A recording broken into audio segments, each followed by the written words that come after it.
केंद्र सरकार ने ऑपरेशन सिंदूर और सीमा पार आतंकवाद के खिलाफ भारत का रुख बताने के लिए सभी दलों के 7 सांसदों का डेलीगेशन बनाया है। ये डेलीगेशन दुनिया के बड़े देशों, खासकर संयुक्त राष्ट्र सुरक्षा परिषद के सदस्य देशों के पास दौरा करेगा।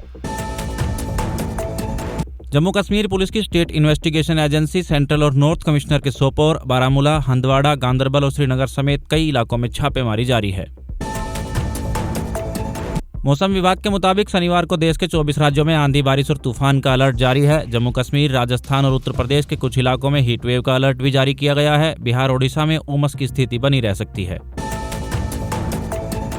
पाकिस्तान से भारत का तनाव भले ही कम हो गया हो, लेकिन भारत में अशांति फैलाने के एजेंडे पर पाक की खुफिया एजेंसी ISI अभी भी लगातार काम कर रही है। मुंबई के छत्रपति शिवाजी महाराज इंटरनेशनल एयरपोर्ट और ताजमहल पैलेस होटल को ईमेल से जरिए बम से उड़ाने की मिली है धमकी। इस धमकी में आतंकी अफजल गुरु और सेवक कुशंकर की फांसी को बताया गया है अन्यायपूर्ण।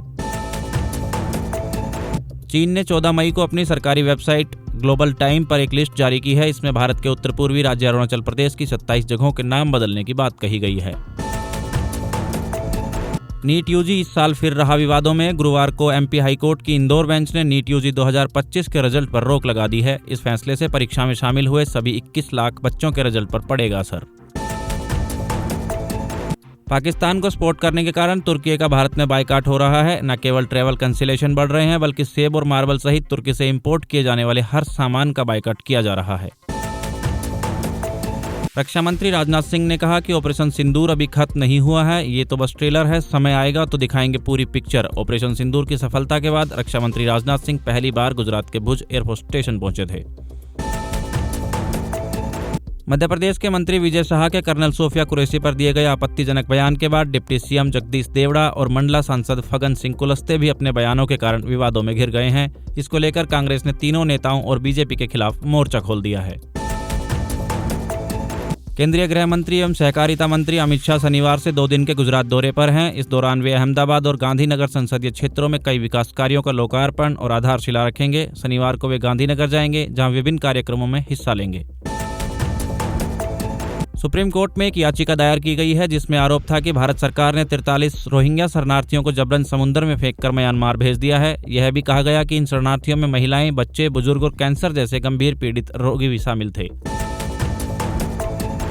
महबूबा मुफ्ती ने तुलबुल प्रोजेक्ट को गैर जिम्मेदाराना और उकसाने वाला बताते हुए लिखा है। पूर्व CM ने अपने एक्स अकाउंट पर कहा कि जब भारत और पाकिस्तान के बीच तनाव चल रहा है, ऐसे में प्रोजेक्ट को शुरू करना है दुर्भाग्यपूर्ण। तुर्की के सेब आयात पर प्रतिबंध की मांग को लेकर हिमालयन एप्पल ग्रोअर्स सोसाइटी का प्रतिनिधिमंडल दिल्ली में केंद्रीय मंत्री पीयूष गोयल से मुलाकात की है। इन्होंने तुर्की से तेजी से बढ़ते सेब आयात पर चिंता व्यक्त की है और इस पर तत्काल प्रतिबंध की मांग की है। पाकिस्तान के खिलाफ ऑपरेशन सिंदूर के बाद केंद्र सरकार रक्षा बजट में 50,000 करोड़ रुपए बढ़ा सकती है। रक्षा मंत्रालय ने सरकार को फंड बढ़ाने का प्रस्ताव दिया है, जिसे संसद में नवंबर-दिसंबर के दौरान शीतकालीन सत्र में मंजूरी मिल सकती है। हरियाणा कर्मचारी चयन आयोग के नाम पर 28 अप्रैल की रात कॉमन एलिजिबिलिटी टेस्ट विज्ञापन का फर्जी दस्तावेज सोशल मीडिया पर वायरल किए जाने पर पुलिस ने FIR दर्ज की है। इस मामले में पंचकुला पुलिस ने एक यूट्यूबर को गिरफ्तार किया है, जिससे पूछताछ जारी है। हरियाणा विधानसभा के डिप्टी स्पीकर व जींद के भाजपा विधायक डॉक्टर कृष्ण मीडा द्वारा हुडा मार्केट में अतिक्रमण हटाने के मामले में HSVP के SDO तरुण कुमार को हड़काने, बाह पकड़कर घुमाने और दुकानदारों के बीच जमीन पर बैठाने के मामले ने तूल पकड़ लिया है। इस मामले में विपक्ष ने सवाल उठाए हैं। पंडित BD Sharma university of health sciences Rohtak में MBBS एग्जाम घोटाले की चल रही जांच के तहत फोरेंसिक विशेषज्ञों की एक टीम ने एक निजी मेडिकल कॉलेज के 30 MBBS छात्रों से हैंडराइटिंग सैंपल एकत्रित किए हैं। इस बीच जिला पुलिस के फोरेंसिक जांच के लिए करीब 20 आंसर शीट सुनारिया गांव स्थित रीजनल फोरेंसिक साइंस लैब भेज दी गई है। इंडियन प्रीमियर लीग IPL 2025 का 58वां मैच रॉयल चैलेंजर बेंगलुरु और कोलकाता नाइट राइडर्स के बीच आज खेला जाएगा। मैच बेंगलुरु के home ground M Chinnaswamy stadium में शाम 7:30 बजे शुरू होगा।